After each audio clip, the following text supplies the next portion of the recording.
घने जंगल के बीच में एक सुंदर सी घाटी थी, जहां सभी जानवर मिलजुल कर रहते थे। इस घाटी का नाम था सुखद वन। यहाँ सभी जानवर एक दूसरे के साथ मिलकर रहते और हर किसी की अपनी एक अनोखी कहानी थी। इस वन में एक छोटा सा खरगोश रहता था जिसका नाम था चिंटू। चिंटू बहुत ही चतुर और चालाक था, लेकिन वह थोड़ा डरपोक भी था।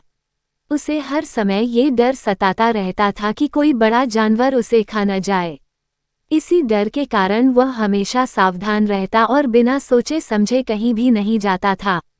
एक दिन जब चिंटू जंगल के किनारे पर घास चर रहा था, उसने देखा कि एक लोमड़ी उसके पीछे पीछे आ रही है। लोमड़ी का नाम था फूफू, जो बहुत ही चालाक और तेज थी।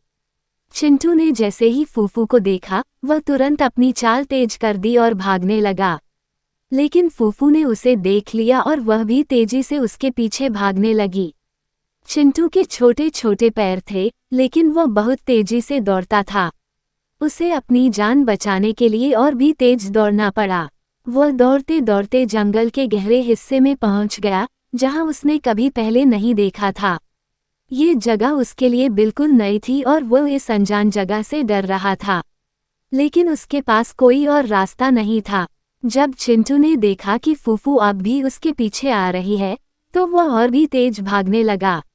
अंततः वह एक बड़े से पेड़ के पास पहुंचा, जहां उसने एक बिल देखा। बिना किसी देरी के वह तुरंत उस बिल के अंदर घुस गया। फूफू भी चिंटू के पीछे पीछे आई, लेकिन वह बिल के अंदर नहीं जा पाई क्योंकि बिल का मुंह छोटा था। अब चिंटू ने राहत की सांस ली, लेकिन उसकी दिक्कत अभी खत्म नहीं हुई थी। वह बिल के अंदर फंस गया था और बाहर निकलने का कोई रास्ता नहीं दिख रहा था।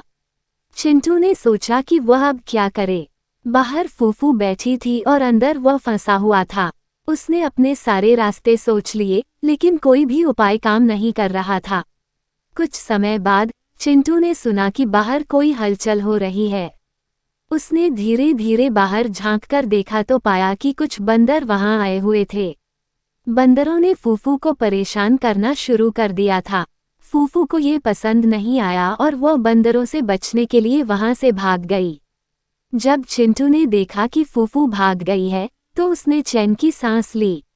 लेकिन अब उसे बाहर निकलने की चिंता सताने लगी। उसने अपने छोटे छोटे हाथों से मिट्टी खोदनी शुरू की और धीरे धीरे बिल से बाहर निकल आया। बाहर आकर चिंटू ने देखा कि बंदर अभी भी वहां मौजूद थे और वे आपस में मस्ती कर रहे थे।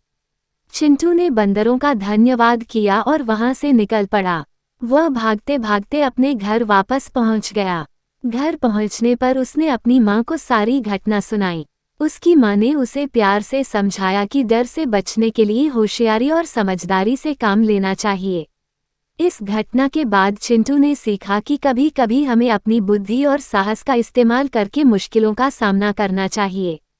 उसके बाद से चिंटू ने अपने डर पर काबू पा लिया और अब वह ज्यादा आत्मविश्वास से भरा रहता था।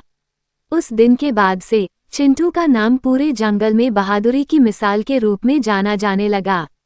अब वह अन्य जानवरों के साथ मिलकर खुशी से रहता था और किसी भी मुश्किल समय में उनका साथ देता था। इस तरह सुखद वन में सभी जानवर मिलजुल कर रहने लगे और जंगल हमेशा खुशहाल बना रहा।